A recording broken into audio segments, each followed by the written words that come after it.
Hi there guys, and welcome back to a brand new video here on the channel. My name is James, and today we're going to go ahead and sit down and talk to you guys about Reading's upcoming fixture against local rivals Oxford. That's right, Reading are playing Oxford in a local derby, and it's going to be the first one in over 2 decades in the league. A lot of Reading fans aren't even going to know what a local derby feels like. I don't even know really what a local derby properly feels like in the league. We played Swindon the other week. It was a lot of trouble at that game after the game. Listen, a lot of Swindon fans walking down the dual carriageway. Reading fans meet them. A lot of trouble at the station. It's just going to be amplified by 10 in this game if we're being completely honest. And there's a lot riding on this one. And it's arguably a good time for both teams to play each other. When you look at the Oxford perspective, looking at Reading, you're going to play your local rivals. You haven't beat them in forever. And look, let's be honest, Reading aren't in a good position. Relegation battle, realistically, sitting in the bottom 4. Players, do they even want to play for the club? Don't even know if they're going to get paid or not. And then you look at it from the Reading perspective. Oxford have recently had a change of manager. It's time for the season to get started with a big win here, or just even any win here. It's massive and really could kickstart the campaign. Oxford haven't scored a league goal under Des Buckingham just yet. Haven't won in their last 3. You could look at it for both sides and say that they could look in and really think they could get a win in this one. As we always do, we look at strengths and weaknesses for the opposition team. Oxford's strengths, not that I don't want there to be any, is that they attack down the wings, finish scoring chances, attacking set pieces and aerial duels. So for Reading fans to watch out for is attacking down the wings. Obviously Andy Yeardom has played quite well the last few weeks and has really started to hit form. And the other side is Jarrell Dorset at left back. He has been outstanding for Reading since filling in at left back. And we really got to hope that he's fit. Clinton Mola is the other option at left back. Didn't do anything good, didn't do anything bad on Saturday. And the other option would be Amadou Mbengu, who personally wouldn't really want to see him start, as defensively don't think he is all that. Now, in terms of Oxford's weaknesses, there's not too many. Just avoiding offside traps and defending against through ball attacks. Now, we know Reading like to play balls over the top, knocking them up to Sam Smith to try and get the second win or the third, just kind of scrappy attack in play. It's kind of the way that we like to play. Now, Oxford's style of play here is what's been gone off throughout the whole season. So they like to play short passes, they attempt through balls often, attack through the middle, they take long shots. Opponents play aggressively against them. They're not an aggressive side themselves. They have a consistent first 11 and they like to play in their own half. Now, one thing I want to pick up on there is they like to play in their own half.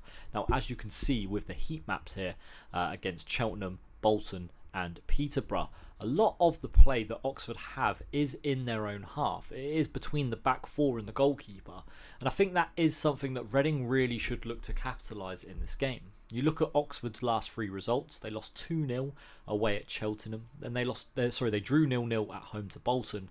And then were beat 3-0 by Peterborough. Now, when you look at them results, that is awful results on paper. Losing to Cheltenham 2-0 is not what you want.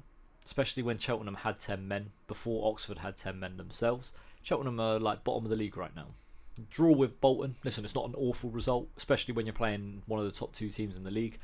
Not an awful result. So when I say awful, that's not what I meant in terms of that result. But then a 3-0 loss away at Peterborough. Playoff rivals. You went there and got spanked. And you know, it's not something that really is going to fill Oxford fans with massive amounts of confidence. Now, when you look at Oxford's best players for this season, Cameron Brannigan is the best player. 7.26 is where he is sitting at. Elliot Moore is then the next top rated player. He is at a 7.16. Stephen Nagaru, who's actually out for this game, is at a 7.14. And you've got Greg Lee as well, at 7.08. Sam Long and Ruben Rodriguez make up the rest of their best players. Ruben Rodriguez, a addition from Notts County in the summer, been one of their better players. Now, when we take a look at the top goal scorers for this season, Gregory Lee is the top goal scorer with 5 goals. He plays down the left-hand side. I don't know if it's a 3 at the back formation or a 5 at the back, but he plays on the left-hand side for Oxford. Ruben Rodriguez and Cameron Brannigan then have 4 goals each as well.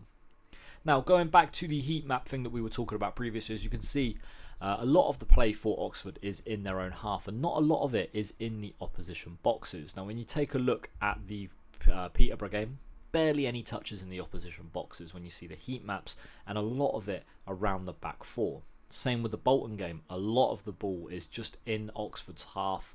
Maybe a little bit down the right-hand side did they attack, but again, not a lot of play at all. Trouble in the Bolton box. Now you look at the Cheltenham game, there was a bit more attacking intent there, but again, Oxford just mostly playing it around the back four, and I think that's something that Reading will look to take advantage of in this fixture. If they like to play it around the back, and Reading's pressing game isn't the worst when you've got the likes of Femi Aziz, Harvey Nibbs, especially in the middle, pressing the back two, Sam Smith who likes to press, and then it depends who is the other winger. If it's Paul McCarroll, he's got a bit of pace about him, but is he the greatest player?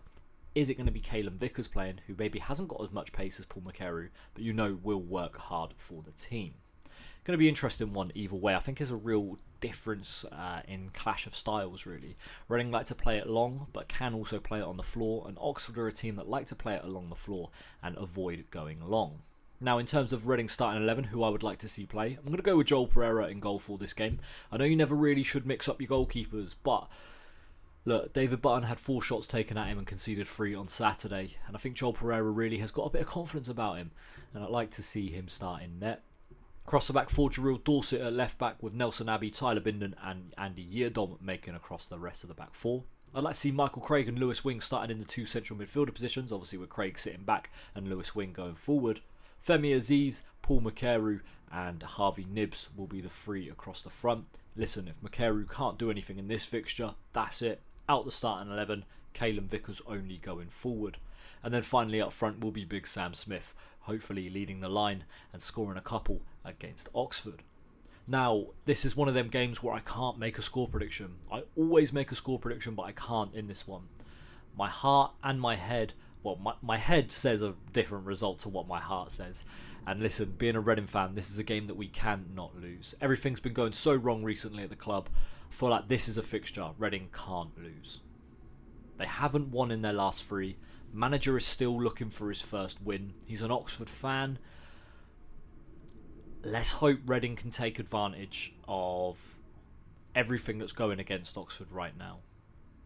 Hopefully Ruben Sellis gets this right. I feel like the players at Reading know what it means. Let's hope that the Oxford players don't as much. That's going to be it for this one today, guys. Thank you very much for watching. Let's hope we get the win. Thanks for watching, guys. I've been James. We'll see you next time. Bye-bye.